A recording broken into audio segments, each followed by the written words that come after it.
오스왈드 챔버스 주님은 나의 최고봉 9월 23일 화요일 그리스도인의 목표 보라 우리가 예루살렘으로 올라가노니 누가복음 18장 31절 예루살렘에 올라가는 이유 예수님께서 제자들에게 예루살렘으로 올라간다고 말씀합니다.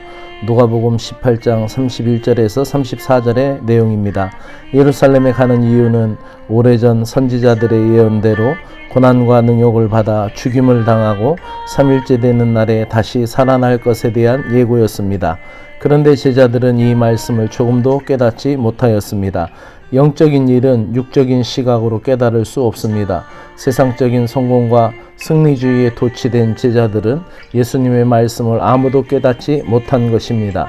예수님의 목표는 오직 하나였습니다. 하나님의 뜻을 이루기 위함이었습니다. 그것이 예루살렘에 올라가는 이유이기도 했습니다. 세상적인 목표는 시간이 지나면서 바뀌게 됩니다. 육에 속한 생활에서도 꿈도 야망도 바뀌어 갑니다. 어릴 적에 가졌던 것과 청소년기에 가졌던 꿈이 다르고 어른이 되어서 갖게 되는 목표도 달라집니다. 그러나 진정한 그리스도인이라면 삶의 목표가 처음과 끝이 같아야 합니다. 그 목표는 예수 그리스도입니다. 우리가 사랑으로 진리를 말하고 살면서 모든 면에서 자라나서 머리가 되시는 그리스도에게까지 다다라야 합니다.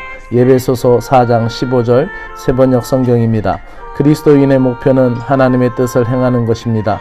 우리가 하나님의 뜻을 믿고 구원받았고 교회 생활에서 쓰임받는 것은 귀한 일입니다. 나아가 복음을 전하고 주변을 변화시키는 것들은 복음적인 삶에서 나타나는 아름다운 신앙의 열매들입니다. 하지만 더 중요한 것이 있습니다. 그것은 바로 하나님의 뜻대로 행하는 것입니다. 예수님께서는 핍박받는 동네들을 피해서 신속하게 지나가신 적이 없고 예수님을 대접하는 곳이라고 해서 거기서 그냥 눌러앉지도 않으셨습니다. 하나님의 뜻을 행하기 위하여 그저 묵묵히 예루살렘으로 십자가로 향하셨습니다. 예수님께서 폐회처럼 보이는 십자가 앞에 직면했을 때에도 하나님의 뜻을 행하기를 두려워하지 않았습니다. 우리들도 마찬가지입니다. 세상적인 성과 목표로 볼 때는 실패처럼 보여도 예수님처럼 하나님의 뜻을 행하기 위하여 예루살렘으로 십자가로 향하여야 합니다. 우리의 일상생활에서도 그러한 신앙적인 도전은 오늘도 계속되고 있습니다. 주님의 뜻 행하기를 두려워하지 마십시오. 기도드리겠습니다. 하나님 아버지께 흔들림 없이 나아가게 하옵소서. 예수님 자신이 곧 겪게 될 일들을 제자들에게 자세히 알려주시면서도 하나님의 뜻을 행하기 위해 흔들림 없이 예루살렘의 십자가로 향하셨음을 배우게 하옵소서.